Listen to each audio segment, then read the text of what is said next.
नमस्कार दोस्तों, आशा करता हूँ कि आप लोग बढ़िया होंगे। दोस्तों, आज की कहानी है दवाई की शीशी। दोस्तों, राजस्थान में भगवान श्री कृष्ण के एक दयालु भक्त थे। नाम था रमेश चंद्र। उनकी दवाइयों की दुकान थी।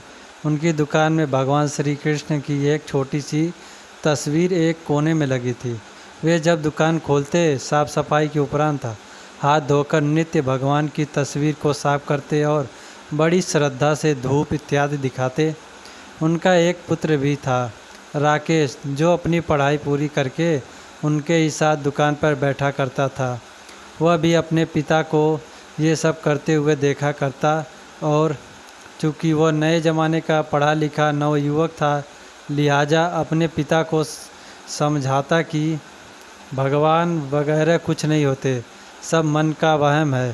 शास्त्र कहते हैं कि सूर्य अपने रथ पर ब्रह्मांड का चक्कर लगाता है, जबकि विज्ञान ने सिद्ध कर दिया कि पृथ्वी सूर्य का चक्कर लगाती है। इस तरह से रोज़ विज्ञान के नए नए उदाहरण देता, यह बताने के लिए कि ईश्वर नहीं है। पिता उसको स्नेह भरी दृष्टि से देखते और मुस्कुरा कर रह जाते। वे इस विषय पर तर्क वितर्क नहीं करना चाहते थे। समय बीतता गया। पिता बूढ़े हो गए थे। शायद वे जान गए थे कि अब उनका अंत समय निकट ही आ गया है। अतः एक दिन अपने बेटे से कहा, बेटा, तुम ईश्वर को मानो या मत मानो, मेरे लिए यह ही बहुत है कि तुम एक मेहनती, दयालु और सच्चे इंसान हो। परंतु क्या तुम मेरा एक कहना मानोगे? बेटे ने कहा, कहिए ना पिताजी, ज़रूर मानूंगा।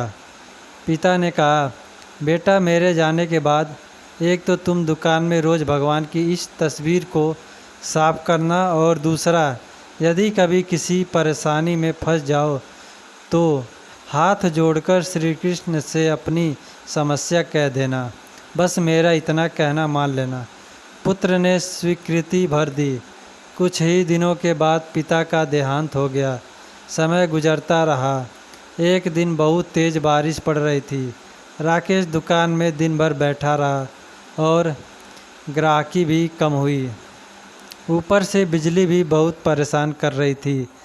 तभी अचानक एक लड़का भीगता हुआ तेज़ी से आया और बोला, भैया, ये दवाई चाहिए, मेरी माँ बहुत बीमार है। डॉक्टर ने कहा, ये दवा तुरंत ही 4 चम्मच यदि पिला दी जाए तो ही माँ बच पाएगी। क्या ये दवाई आपके पास है? राकेश ने पर्चा देखकर तुरंत कहा, हाँ, ये है। लड़का बहुत खुश हुआ और कुछ ही समय के लेन देन के उपरांत दवा लेकर चला गया। परंतु ये क्या, लड़के के जाने के थोड़ी ही देर बाद राकेश ने जैसे ही काउंटर पर निगाह मारी तो पसीने के मारे बुरा हाल था, क्योंकि अभी थोड़ी देर पहले ही एक ग्राहक चूहे मारने की दवाई की शीशी वापस करके गया था। लाइट न आने की वजह से राकेश ने शीशी काउंटर पर ही रखी रहने दी कि लाइट आने पर वापस सही जगह पर रख देगा। पर जो लड़का दवाई लेने आया था वह अपनी शीशी की जगह चूहे मारने की दवाई ले गया, और लड़का पढ़ा लिखा भी नहीं था। हे भगवान, अनायास ही राकेश के मुंह से निकला, ये तो अनर्थ हो गया।